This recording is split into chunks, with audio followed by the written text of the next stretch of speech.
Malakas kasi ang kutob ko na mga aswang ang dahilan ng lahat ng to eh. Kasi pagkatapos mamatay ng mga tao ay matutuyot na ang bangkay nila. Para bang sadyang binibigyan ng sakit ng mga tao para lang sipsipin ng dugo nila.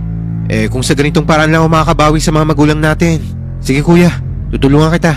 Kung aswang man ang pumatay kila nanay at tatay, sisiguraduhin ko magbabayad sila. Lintik lang ang walang ganti. Story time.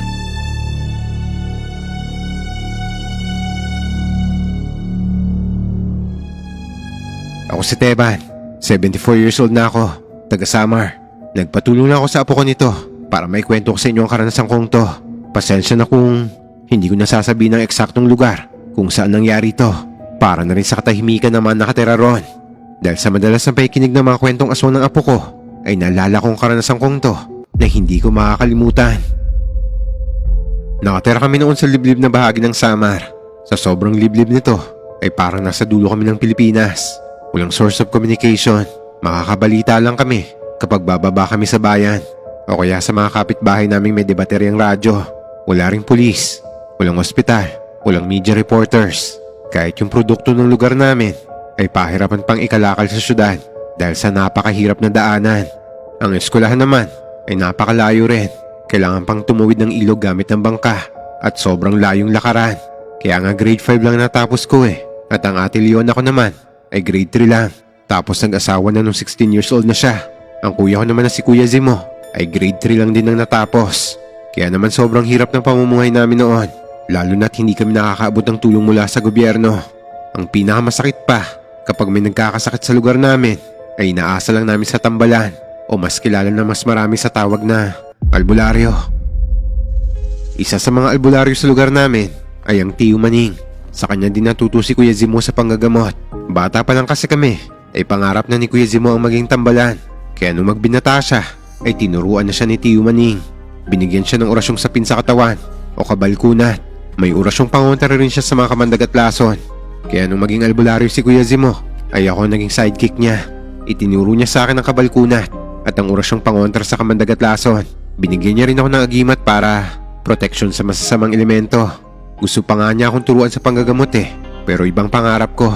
Gusto kong makaalis sa lugar namin. Gusto kong maranasan ang buhay sa syudad. Ayoko maburo lang sa liblib na lugar na yon. Kaya nang may dumating ng mga sundalong nagre-recruit ng mga kalalakihan sa amin para mag-training, ay hindi na ako nagdalawang isip pa. Lalo na't sinabing kada buwan ay bibigyan ng isang sakong bigas ang pamilya namin. Tapos bibigyan pa ng pera. Para kasi sa amin noon, ang isang sakong bigas ay katumbasan ng ginto. Dahil bihira na namin ito makain at mabili. Ano ka mo tol? Papayag ka mag-training at ipadala sa Mindanao? Balita ko, may gera ngayon dun ah. Kuya Zimo, pagkakataon ko na rin to para kahit paano. Makatulong ako sa magulang natin. Malaking bagay ng isang sakong bigas no? Para hindi kayo magutom dito. Pero gera ang pupuntahan mo dun. Anong kinakatakot mo? May kabalkunat naman ako. Oo nga, pero hindi mo rin alam kung anong kakayahan ng mga kalaban mo. Huwag kang mag-alala kuya. Akong bahala sa sarili ko. Kayang-kaya ko yun no? Hindi na ako nagpapigil pa. Tumuloy ako sa plano ko. Mahirap din ang pinagdaanan naming training. Dahil tumagal din to ng ilang buwan. Ang first batch ay ipinadala sa Mindanao. Kaso sa daan pa lang ay tinambangan na sila ng mga kalaban. At lahat sila'y namatay. Nakaramdam din ako ng takot nang malaman namin ang balitang to. Buti na lang nagkaroon ng ceasefire sa Mindanao at nakipagkasundo ang gobyerno sa militanteng grupo na itigil ang gera dahil madami na ang nadadamay.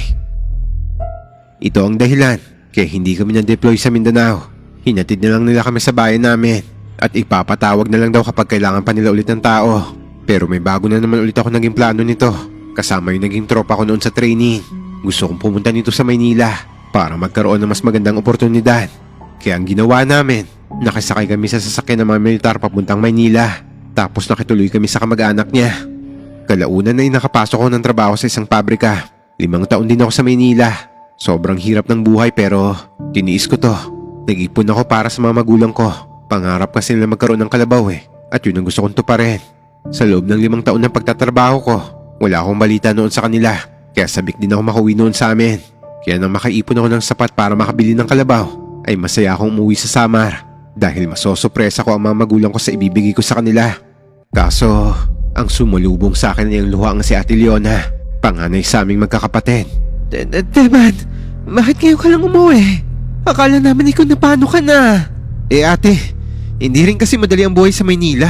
Sobrang hirap din. Kaya natagalan ako makaipon. Gusto ko palang sorpresahin sila nanay at tatay. Nasaan ba sila? Teban. Ano kasi? Teka. Ba't ka umiiyak? Nag-away ba kayo ng asawa mo? Dapat nga masaya ka kasi nandito na ako. Miss na miss ko na kayo Alam niyo ba yun? Bunso. Kasi wala na sila nanay at tatay ano? Paano wala? Nasa bukid ba sila? Lumipat ba ng bahay? Bunso. Wala na sila Nagkasakit sila ng malubha. Tapos, diba, patay ng mga magulang natin. Wala na sila. Sabay silang namatay sa pagkakatulog. Ano? Anong sinasabi mo? May sorpresa pa ako sa kanila. Mabibili ko na ngayon yung pangarap nilang baka. Teka, may galit ka ba sa akin?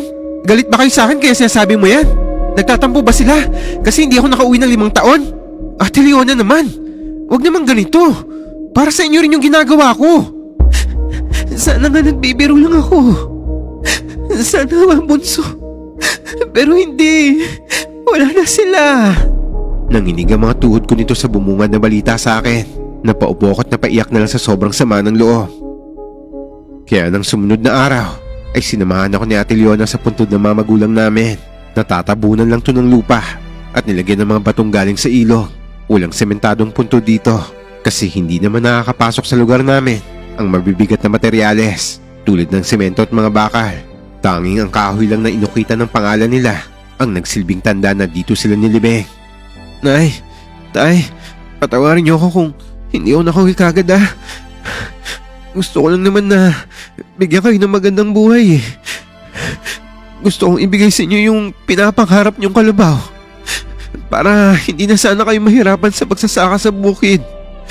Patawad kung hindi ako nakauwi kaagad dahil ang hirap din Pero lahat ng hirap na yun, tinis ko. Lahat kinaya ko pero bakit hindi niyo ako nahintayin tay? Sana nakita ko man lang kayo. Patawarin niyo po ako. Munso, wala kang kasalanan. Kahit kailan, hindi sila nagalit sa'yo. Ang gusto ko rin talaga nilang makita. Kaso nangyari na yan Hindi ko na napigilang umiyak nung yakapin ako ni Ate Leona. Lahat ng sakripisyo ko sa Maynila ay nawalan ng silbi dahil wala na ang pag-aalayan ko ng lahat ng naipon ko. Kung alam ko lang sana, dapat umuwi na lang ako para makasama ko pa sila. Kaso, ganun talaga ang buhay Ganun kahirap ang buhay noon. Hindi pa uso ang mga cellphone. Sa liblib na lugar kasi namin, hindi rin makakarating ang kartero kapag sumulat ako.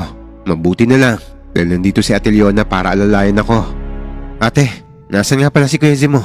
May ginagamot siya sa kabilang barangay. Maliit lang naman ang bayan natin kaya sigurado mamaya lang ay makakarating na sa kanya ang balitang nakauwi ka na. Nasan po si Tio Maning? Hindi na ba siya nanggagamot doon?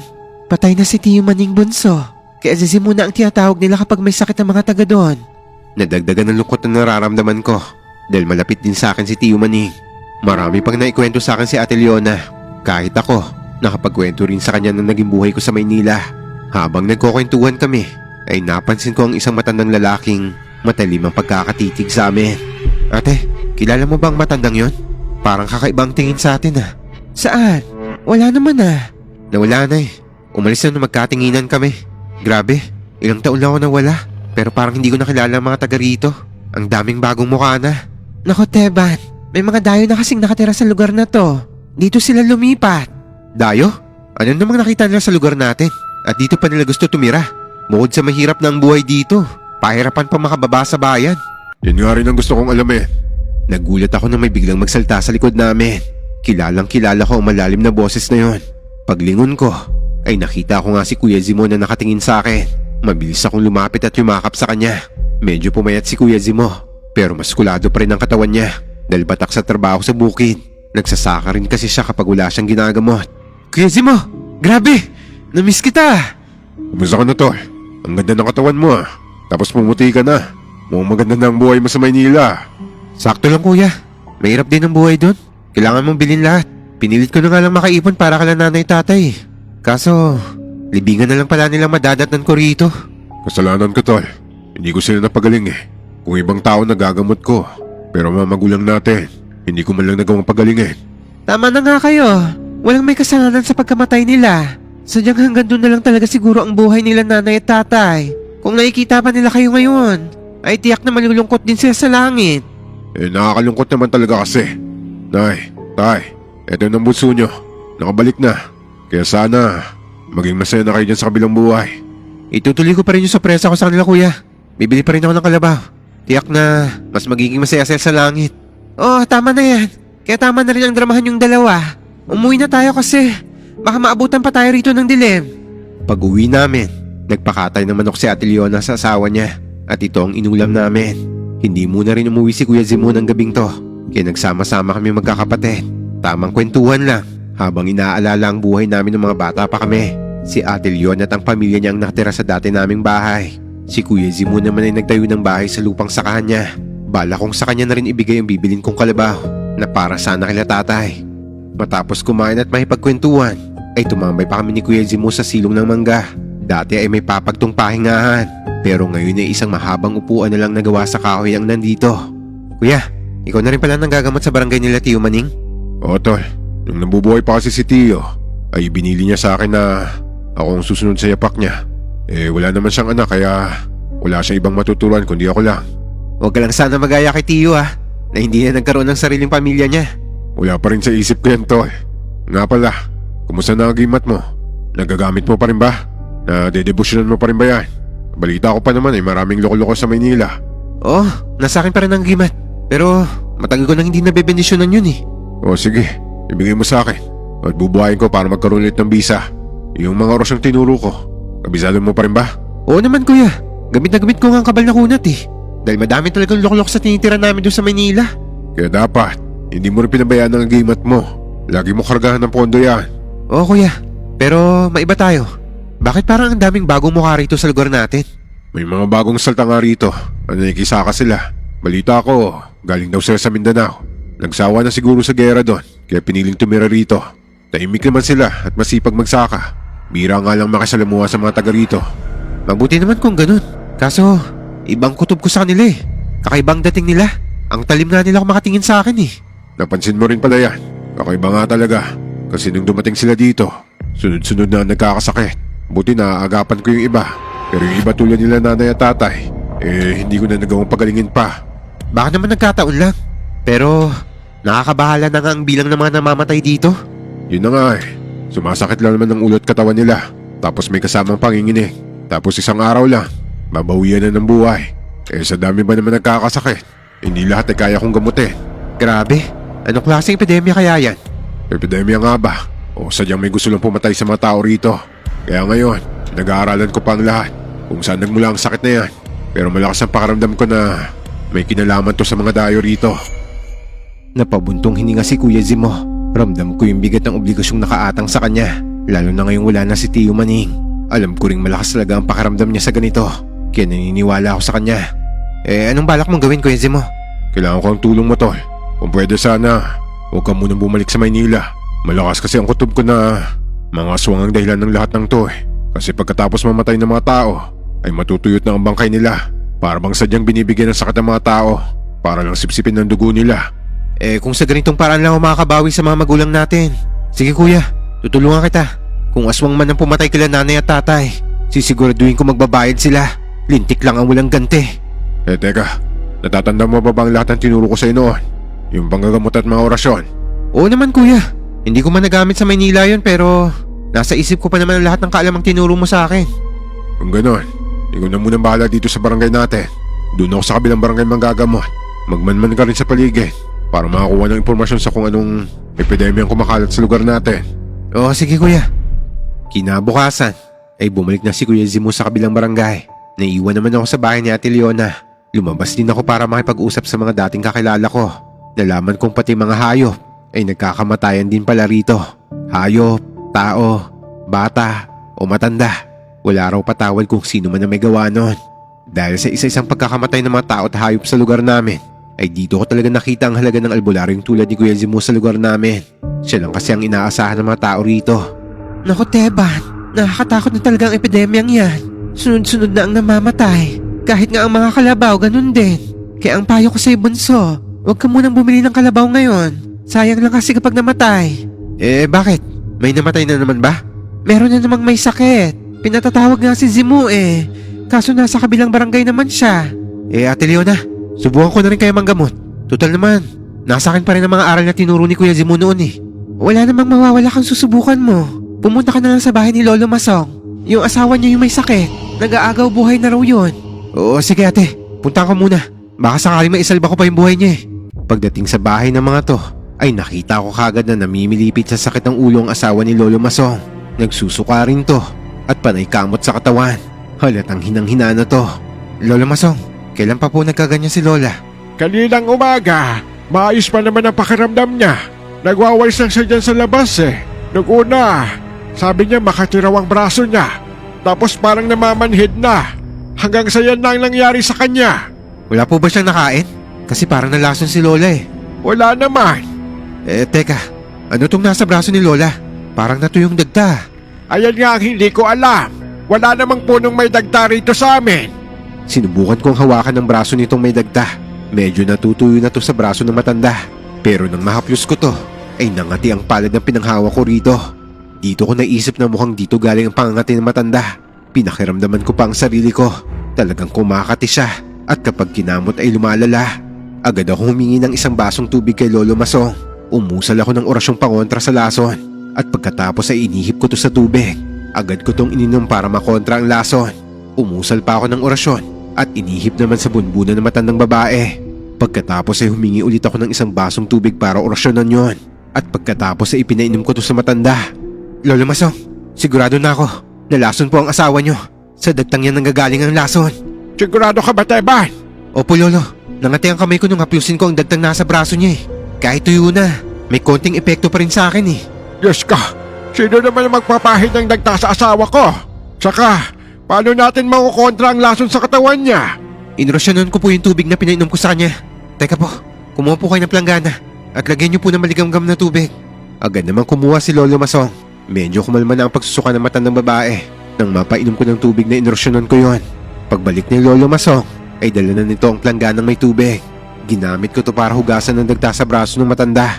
Habang ginagawa ko to, ay umuusal ako ng orasyong pangontra sa lason. Pagkatapos ay itinapon ko ang tubig sa malayo. Napakabilis kumalat ng lason na to. Lolo Masong, tulungan niyo akong ipakalat sa ibang mga kabaroy natin na huwag muna maglalabas ng bahay. Mukhang nadali ng malalason ng asawa ko. Mga walang hiya Kung sino man sila, kakarmahin din ng mga hayop na yan. Tingin ko, hindi lang basta malalason ng mga to. Anong ibig mong sabihin? Kailangan ko po muna masiguro, Lolo Masong. Sa ngayon po, iiwan ko muna tong tubig na may orasyon. Kapag nagising na po si Lola, ipainom niyo ulit to sa kanya para tuluyang mawala ang lason sa katawan niya. Naku, Teban, maraming salamat sa tulong mo. Akala ko'y mamamatay na kanina ang asawa ko. Mabutit bumalik ka na dito. Dahil hindi na maganda ugagasin mo sa panggagamot. Kung wala ka, ay baka hindi na naabutan ng umaga ang asawa ko. Huwag niyo na pong isipin yun. Mauna na po ako. Parang naantig yung puso ko sa sinabi ni Lolo Masong. Dito ko naramdaman ng sayang madalas sabihin sa akin ni Kuya Zimo. Yung sayang nararamdaman niya kapag nakakatulong at nakakapagligtas siya ng buhay. Kaya mas lalong nabuo ang loob ko mag-imbestiga. Gusto kong alamin ito kung ang mga dayo ba ang nanlalason sa mga tao at hayop dito sa baryo namin. At kung nilalason ba nila ang mga to para gawing pagkain nila. Kapag napatunayan ko ang kutob ko, bala kong ako ang tatapos sa buhay nila. Sisingilin ko sila sa lahat ng buhay na inutang nila, lalong-lalo na sa buhay ng mga magulang namin. Umuwi ako nito na masaya dahil isang buhay ang nailigtas ko. Pero hindi pa siya tuluyang ligtas dahil tiyak na babalikan siya ng manlalason. Inusalan ko muna ng orasyong kabal at proteksyon ng bahay nila bago ako lumabas. Tapos pagsapit ng gabi, bumalik ako sa bahay nila Lolo Masong. Nagmanman ako sa paligid ng bahay nila. Sa tulong ng liwanag ng buwan ay naaaninag ko naman ang paligid ng kubo. Kasi kung tama ang hinala namin ni Kuya Zimo na manlalasong aswang ang umaatake sa mga tao rito, ay siguradong babalik sa gabi ang manlalaso na yon para tuluyang patayin at kainin ang biktima niya. Pero magdamag ako nagbantay kaso walang aswang na dumating. Kaya pagsapit ng umaga ay kumatok na ako sa bahay ng dalawang matanda. Nakita kong gising na ang mga to at hindi na rin maputla si Lola. Kamusta po ang pakiramdam niyo? Ayos na ang pakiramdam ko, Teban. Salamat sa tulong mo, ha? Mahusay ka rin palang manggamot tulad ng Kuya Zimu mo. Teban, ang aga mo Halika muna't magkape. Salamat po Lolo Masong, pero hindi na ako magtatagal. Pumunta lang po ako rito para siguraduhin magaling na si Lola. Nang masiguro kong maayos ang lagay ng matanda, ay umuwi na rin ako sa bahay para makatulog. Kaso nasa daan pa lang ako, ay rinig ko nang iyakan ng mga kapitbahay namin. Nakita ko pa si Ate Leona na nakikipag-umpukan, kaya nilapitan ko siya. Ate Leona, ano nangyayari? Naku Teban, patay ng anak ng kapitbahay natin. Nakakaawang bata. Pero kahapon, masigla pa siya di ba? Nakita ko pa nga naglalaro yan eh. Kagabi daw ay nangatay ang katawan at iyak ng iyak. Tapos bigla na lang nagsusuka. Malala ng epidemyang to. Wala bang solusyon para matigil ng kumakalat na sakit na yan? 2 years old ang batang namatay. Mas matindi ang kapit ng lason dito kasi masyado pang mahina ang katawan nito. Tapos inaswang pa kaya halos matuyo ang katawan ng bata. Mukhang alam ng aswang na may nagmamanman sa kanila. Kaya ibang buhay ang kinuha imbis na buhay ng asawa ni Lolo Masong. Nakakalungkot lang nito dahil isang pastit ang naging kapalit nito. Isang araw at isang gabi lang pinaglamayan ng bata. Wala rin kasing balsamo sa lugar namin noon. Binihisan lang ng puting damit ang bata at binalot sa puting kumot. Kinabukasan na inilibing na rin to kaagad. Habang nasa sementeryo ay nagmamasid ako sa paligid hanggang sa makita ko ang isang matandang lalaki sa di kalayuan. Siya rin yung dayong nakita ko nung pumunta kami ni Ate Leona dito sa sementeryo. Kakaiba ang tingin ng matanda sa bangkay. Tapos nang makita niyang nakatingin ako sa kanya ay bigla na lang to ulit umalis.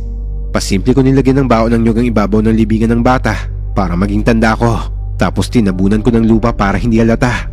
Nang mag-uwian ng mga tao ay naiwan ako rito para magmasid. Naglakad-lakad lang ako hanggang sa may nakita akong kubo sa di kalayuan ng sementeryo. Mukhang dito nagtayo ng kubo ang matandang dayong nakikita ko. Matapos nito ay mabilis akong umalis at pumunta sa sakahan para tignan kung nakauwi na si Kuya Zimo. Sa sakahan kasi namin siya nagtayo ng kubo at sakto namang nadatnan ko siya rito at mukhang kakarating lang din niya. Kuya, mabuti na buta kita rito. O ano tol, may napansin ka ba sa pagmamanman mo sa paligid? Oh, malalason nga ang nagbibigay ng sakit sa mga tao. Pinapahiran sila ng dagta sa katawan ng mga yon. Tapos unti-unti silang malalason. Tingin ko, hindi lang sila basta manlalason eh. Mukhang mga aswang din sila. Oo, tama ka. Nakaharap ko na ang ilan sa kanila. Kaya mag-ingat ka tol. Hindi sila basta-basta aswang. Mga kiwig sila. Mabibilis silang kumilos. Kaya halos hindi mo mapapansin ang ginagawa nilang paglapit at paglagay ng lason sa mga biktima nila. Balaan mo si Ate Leona pati ang mga tao. Paiwasin mo muna silang lumabas ng bahay. Kailangan talagang kumilos na tayo kuya. Pero wisyo na ang mga aswang naman lalason na yan eh. Maski batang paslin, wala silang patawad. Kailangan lang natin makilala kung sino sila at kung ilan ba silang naninirahan dito. May paraan na ako para malaman yan kuya. O sige, kung ano man yan. Basta lagi ka lang mag-iingat ha. Nagpaalam ako kay kuya na uuwi muna ako sa bahay nila Ate Leona. Pagsapit ng gabi, bumalik ako sa sementeryo. Nagmasid-masid ako sa paligid ng pinaglibigan ng bata. Tumagal ako ng ilang oras dito para magmanman bago ako naglakad-lakad sa paligid. May kadiliman man ng gabi pero sanay naman ako sa dilim. Lalo't kasama to noon sa training namin sa pagsusundalo. May ingat ang bawat hakbang ko para hindi makagawa ng ingay. Hanggang nakalapit ulit ako sa kubong nakatayo malapit sa sementeryo. May nakasinding lampara sa loob. Pero nang sumilip ako sa siwang ng kubo ay wala naman ako nakitang tao sa loob. Tapos nakatali pa ang pintuan mula sa labas. Kaya nasigurado ko na wala ngang tao rito. Dahil sa gusto kong malaman na tama ang hinala ko, binaklas ko ang tali at agad na pumasok sa loob ng kubo. Ang daming mga garapon dito. Tapos mga nakasabit na karne. Hindi ko nga lang alam kung anong mga karne ang mga to. Tinignan ko ang laman ng mga garapon. Iba't ibang klase ang mga to. Mga herbal at mga pampalasa sa pagluluto. Siguro ginagamit nila ang mga to para magpreserba ng mga karning kinakain nila. Wala kasi akong naaamoy na malansa at mabaho sa paligid. Kahit tingin ko ay bulok na ang ibang mga karning nandito. Pero ang nakaagaw pansin sa akin, ang pinakamalakit babasaging garapon. May laman tong maliliit na sanga ng puno at may mga dagta pa. Nang titigan kong mabuti ay dito ko nalaman ko anong klaseng sanga ng puno ang mga to. Sanga to mula sa puno ng ipo ah. Sapat ng ebidensya to. Sila nga ang aswang na manlalason. Kailangan malaman ni Kuya Zimuto. Kilala ang ipo tree bilang nakakalasong puno. Mabilis lang umepekto ang lason kapag nadikitan ng dagta nito ang katawan ng tao. Pwedeng agapan pero sa bilis ng pagkalat ng lason ay pwede ring mamatay kagad ang biktima. Mabilis akong umusal ng pangontra sa lason bago ko kinuha ang bimpo o towel sa bulsa ko at ito ang ipinambalot ko sa garapon. Hanggang uuwi na sana ako nang maalala kong may dapat nga pala akong bantayan. Punyemas naman oh! Oo nga pala! Yung bangkay ng bata! Mabilis akong tumakbo palabas ng kubo Nakalimutan ko pang isara at itali yung pinto bago ako umalis. Nang marating ko ang libingan ng bata, ay nakahinga ako ng maluwag dahil wala namang senyales na nahukay ito. Paalis na sana ako nang mapansin ko ang bao ng nyug na nasa tabi ng punton at balot pa yun ng lupa. Anak ng teting, ito na nga bang sinasabi ko eh. Nilapag ko sa tabi ko ang garapong nakabalot sa bimpo, tapos hinukay ko ang libingan. Mababaw lang naman ang pinagtabunan ko sa nilagay kong bao ng nyog, pero hindi ko na makita to. Ibig sabihin, merong naghukay sa libingan. Nagmadali akong umuwi. Tinawag ko ang ama ng batang nakalibing at sinabi ang masamang balita. Tapos nagsama-sama ang ibang mga kapitbahay naming mga lalaki at sabay-sabay kaming pumunta sa libingan ng bata. Hinukay nila to at ang tanging nakita na lang ay ang kumot na ipinambalot sa bangkay. Nasaan ang bangkay ng anak ko? Pati ba naman bangkay niya pag-iinteresan pa nyo? Mga demonyong halimaw kayo! Teka, malapit lang naman dito ang saka ni Kuya Zimo. Tatawagin ko lang siya. Umalis ako dala pa rin ng garapong nakabalot sa bimpo. Pagdating ko sa kubo, nadatnan ko si Kuya Zimo na naghahalo ng mga halamang gamot niya. Nagtaka pa to nang makita niya ako. O Toy, gabing-gabi na. Kuya, hinukay ng aswang ang bangkay ng bata. Ano? Binabantayan mo yun, di ba? Ano nahukay? Bakit mo alam na nagbabantay ako doon? Alam ko yun ang gagawin mong plano, kahit hindi mo sabihin. Ayun na nga kuya, nalingat ako saglit eh. Dahil pumunta ako dun sa kubo sa malapit sa sementeryo. Kumpirmado, bahay nga yun ng aswang. Yung matandang dayo rito, siya yung aswang na nanlalason sa mga tao. Tignan mo tong nakuha kong garapon. Sanga to ng ipotri. Sa nang kubo ng aswang, kailangan na natin mapuntahan yung kagad. Dahil siguradong alam niya na may nakatuklas sa sekreto niya. Naku po, oo nga. Baka ngayon alam niya na may nakapasok sa bahay niya. Tayo na kuya, bago pa makatakas yung matandang yun. Lakad takbo ang ginawa namin pabalik sa sementeryo. Pero imbis na puntahan ang libingan ng bata, ay dumiretso kaagad kami sa kubo ng matanda. Nakabukas pa rin to ng datnan namin. Nakasindi pa rin ang lampara. Pero wala na ang ibang mga nakapreserbang karni rito. Pati yung mga garapon ng herbal at mga pampalasay wala na rin. Mukhang kinuha lang ng matanda ang makakaya nitong dalhin. Tol, halika rito. Nalingunan ko si Kuya Zimo na nakatayo sa bungad ng kwarto. May tinitignan siya sa loob. Kaya lumapit ako. Halos bumaliktad ang sikmura ko nang makita ang bangkay ng bata rito. Wakwak ang tiyan at wala ng mga lamang loob to. Hayop na mga aswang yan oh. Kapag nakita ng ama ng bata to, tiyak na hindi niya kakayanin makita to. Teka, may naririnig ako. Hindi pa nakakali yung aswang na yun. Teka kuya, saan ka pupunta? Tumakbo si Kuya Zimo palabas ng kubo. Agad ko naman siyang sinundan dahil sa pagtataka ko anong gagawin niya. Wala naman kasi ako naririnig at wala rin ako nakikita nito. Hoy, duwag! Umalik ka rito! Kuya, sino ba kausap mo? Tol, dito ka lang. Kailangan ko mahabol ang aswang na yun. Hinugot ni Kuya Zimo ang itak na nakasabit sa bewang niya. Mabilis naman akong sumunod sa kanya dahil sa pag-alala. Kaso mabilis ding nakatakbo si Kuya Zimo palayo. Nagulat pa nga ako kasi wala na siya sa tabi ko. Wala akong nagawa kundi tawagin na lang ang mga kalalakihan sa sementeryo. Nahanap na namin ang bangkay ng bata. Ano? Nasaan? Nasaan ang anak ko? Sumunod ka sa akin, pero huwag kang mabibigla. Ihanda mo ang sarili mo. Magkakasama kaming pumunta sa bahay ng manlalasong aswang. Ang lakas ng palahod ng tatay ng bata nang makita niya ang bangkay ng anak niya. Anak ko! Ano bang kasalanan ko? Bakit nila ginawa sa anak ko to? Hindi na sila naahawa. Nasaan ang hayop na aswang na yan? Papatayin ko siya! Nakatakas na. Sa pagmamadali siguro, naiwan na lang ang anak mo dyan. Pero hinabol na siya ni Kuya Zimo. Sana nga lang maabutan pa niya yung aswang na yun. Nang kumalma ang lalaki, ay binalik na namin sa libingan ng bata. Nakiusap to na huwag nang sasabihin sa asawa niya ang nangyari dahil baka hindi niya to kayanin. Nagsiuwi ang mga lalaki habang ako naman dumiretso sa kubo ni Kuya Zimo para doon na lang siya hintayin. Hindi naman nagtagal ay umuwi na rin siya. O kuya, napatay mo ba yung aswang? Nakatakas eh, pero hindi na siguro babalik yun. Sayang at hindi ko siya napatay. Baka mambiktima pa ulit yun sa ibang lugar eh. Sorry kuya, kung naging maingat sana ako, hindi sana nakatunog ang aswang na yun. Hindi mo kasalanan. Ginawa mo naman mga kaya mo eh. Kung nandito pa sana si Tio Maning, madali namin may tataboy ang mga aswang na yan. Pero kuya, bakit ganun? Wala naman ako nakitang aswang na hinahabol mo. Mabilis kasi silang gumalaw at kulang pa ang kakayahan mo para magawa mong makita sila. Kung ganun pala, turuan mo ako. Nakakasigurado kong hindi lang nag-iisang aswang na yun. Gusto kong tumulong sa'yo.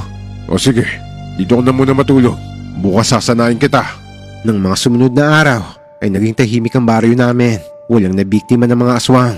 Wala rin mga nalason. Maliit lang din naman ang baryo namin. Kaya mabilis lang kumalat naman nangyayari sa loob ng baryo.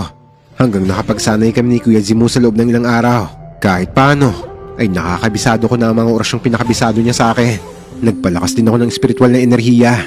Nagdadasal ako tuwing hating gabi sa may gubat. Nang ramdam ko ng handa na ako, ay nagpaalam ako kay Kuya Zimo na uuwi muna ako kay Ate Leona. Kaso bago ako makaalis sa bahay ni Kuya Zimo, ay humahangos nang dumating si Ate Leona. Zimo! Zimo! Tulungan mo ako! Ate Leona, anong nangyari at humahangos ka? Si Buboy, mukhang nadali ng manlalasong aswang eh. Tulungan niyo ako. Hiligtas yung pamangkin niyo. Mga hayop na yun, hindi sila natakot kaya nawala sila. Mukhang pinagplanuhan yata nila tayo, kuya. Tayo na, ulisan natin. At baka kung ano pang mangyari kay Buboy. Nagmadali kaming pumunta sa bahay nila Ate Leona.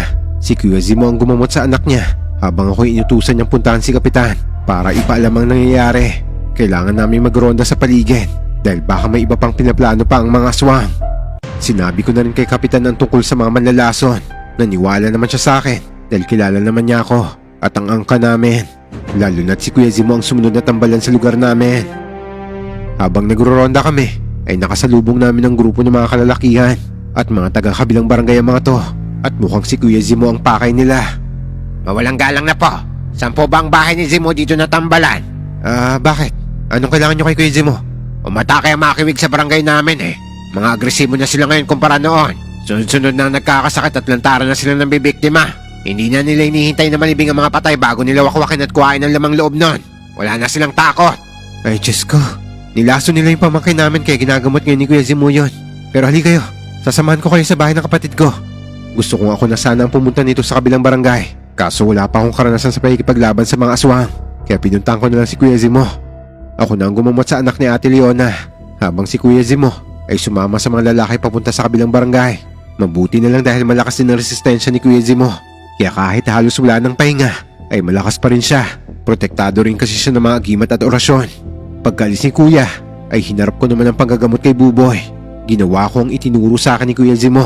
Inorasyonan ko ang paligid ng bahay ni Ate Leona para hindi makalapit sa amin ng mga aswang. At para makasiguro, ay salitan kami nagbantay ng bayaw ko para makaraos sa buong magdamag. Pagsapit ng umaga, ay mas maganda na ang pakiramdam ni Buboy. Inorasyonan ko na siya ng pangontra sa lason. Tapos isinulat ko sa papel ang buong orasyon at ibinigay kay Ate Leona to. Ate Leona, panahon na para aralin mga orasyon to. Kailangan mo to para maprotektahan ang pamilya mo. Pero wala naman akong balak mag-albularya. Ayos lang yan, ate. Hindi naman porke nakabisado mo ng orasyon sa lason at orasyon sa proteksyon, magiging albularya ka na. Sige na, iiwan ko na to sa'yo. Kabisaduhin mo, ha. O sige, pero saan ka ba pupunta? Bakit hindi ka na lang pumirmi dito sa bahay? Kailangan kong tulungan si Kuya Zimo. Mag-isa lang siya eh. Tapos hindi natin alam kung ilang mga aswang ang makakalaban niya. Kung ganon, mag-iingat kayo. Kayo rin, ate. Si Bayaw, huwag mo munang papalabasin, ha. Protektado ng orasyon ng bahay na to, kaya hindi kayo magagalaw ng mga aswang na yan. Matapos magbilin, ay kinuha ko ang itak na may konsagra ni Kuya Zimo. Mabisa tong panglaban sa aswang dahil ilang gabi niya rin tong inorasyonan. Nagtungo muna ako sa bahay ni Kuya Zimo at nagritual at nagpalakas ng poder. Pagsapit ng dapit hapon, ay saka na ako lumarga papunta sa kabilang barangay. May kalayuan man ang kabilang barangay, pero nakapagtatakang hindi ako nakakaramdam ng pagod. Mas bumilis din ang lakad ko, kaya mas mapapadali ang pagdating ko doon. Nag-aalala na rin kasi ako nito kay Kuya Zimo, lalo na't mag-isa lang siyang lumalaban sa mga aswang. Pero nasa masukal na daan ako nang maramdaman kong parang may sumusunod sa akin. Pero hindi ako nagpahalata at pinagpatuloy lang ang paglalakad. Pero pinakikiramdaman ko na ang paligid ko nito. Hinawakan ko na ang puluhan ng itak para kung umatake man ang kung sino ang nagbabalak sa akin, ay mabuti ng handa ako. Hanggang umusal na ako ng orosyong sapin sa katawan at kalakasan para magawa akong labanan kung sino man sumusunod sa akin nito. Lalong lumakas ang pakiramdam at pandinig ko nito kasi naririnig ko ang malalakas sa paghinga ng isang nilalang at malapit na to sa akin. Kaya hinanda ko ng sarili ko at lumingon sa likuran. Sakto namang dadambahin na ako ng kiwig na aswang na nasa anyong dambuhala ng mabalahibong aso. Hinugot ko kagad ang itak na nakasabit sa bewang ko at sinalubong ko ang pag-atake niya. Huli na para maiwasan niya to. Dahil lang dambahin niya ako, ay ang dulo ng itak ko ang sumalubong sa kanya. Tumarak to sa sikmura ng kiwig. Nanlaki na lang ang mata ko nang ma-realize ko na sa akin babagsak ang dambuhalang aso. Natumba ako at dumagan nga to sa katawan ko, pero wala na tong buhay. Buong lakas ko tong itinulak palayo sa katawan ko. Nang maalis ko to sa pagkakadagan sa akin, ay mabilis akong tumayo at tinignan ng pagbabagong anyo ng kiwig na aswang na to. Naging anyong tao siya. kaya nakilala ko siya kaagad. Siya yung matandang may-ari ng kubong malapit sa sementeryo. Umusok ang sugat ng matanda at saglit lang itinupok na ng apoy ang katawan nito. Grabe, ang baho ng dugo mong aswang ka. Kadiri. Ay, pero at least, naipaghiganti ko na rin yung mga biktima mong animal ka. Halos maduwal-duwal ako nang makitang halos mapuno ng dugo nito ang damit at katawan ko. Napilitan akong hubarin to, kaya naglakad ako ng gabing to na walang pantaas ang damit ko. Pagdating ko sa kabilang barangay, ay hindi na ako nahirapan pang hanapin sila Kuya Zimo. Nakita ko ang barikada nila at kasama niya ang mga barangay tano dito. Pero nang papalapit na ako mula sa dilim. Teka, sino ka? Uy, teka, Kuya Zimo, ako to. Teban, ano nangyari sa'yo? Bakit duguan ka? May sugat ka ba, tol? May nakalaban ka bang aswang? Oo, Kuya, relax. Ayos lang ako. May nakalaban lang akong kiwig. Ano ka mo? May nakalaban kang kiwig? Oo, Kuya, dinamba ako eh. Pero sinaksak ko kagad ang sikmura niya. Kaso sa akin nga lang bumagsak eh. Saan ba ako pwedeng makiligo rito? Natawa na lang si Kuya Zimo sa akin. Sinamahan ako ng isang tanod sa bahay nito at pinahiram na rin ako ng damit na masusuot. Nang pabalik na kami sa barikada, ay nakarinig kami ng sigawan ng mga tao. Meron daw inaswang, kaya napatakbo kami. Pagdating namin doon, ay nandito na sila Kuya Zimo. Nakita namin ang isang matandang lalaki na umiiyak dahil asawa nito ang inaswang. Wakwak ang tiyan tapos wala ng lamang loob. Ayon sa matandang lalaki, wala raw nakakita sa aswang. Akala nga raw nito'y tulog lang ang asawa niya. Yung pala'y binutasan ng aswang ang haligi ng kubo nila kung saan natutulog ang asawa niya. Mula doon ay nagawa nitong wakwakin ng tiyan ng matanda. Sa mga hindi nakakaalam, ang dila ng kiwig ay matalas at kayang humiwa tumusok sa tiyan ng biktima nila. Talagang lumakas na ang loob ng mga kiwig na yan Para bang pinaparating nila sa atin na mas malakas sila. Kasi kahit alam nila may nagro-ronda dito, ay umaatake pa rin sila. Nakapatay na ako ng isa, Kuya. Hindi na ako takot labanan ng mga yan. Nakikita mo na ba sila sa paligid? Oo, Kuya. Marami sila.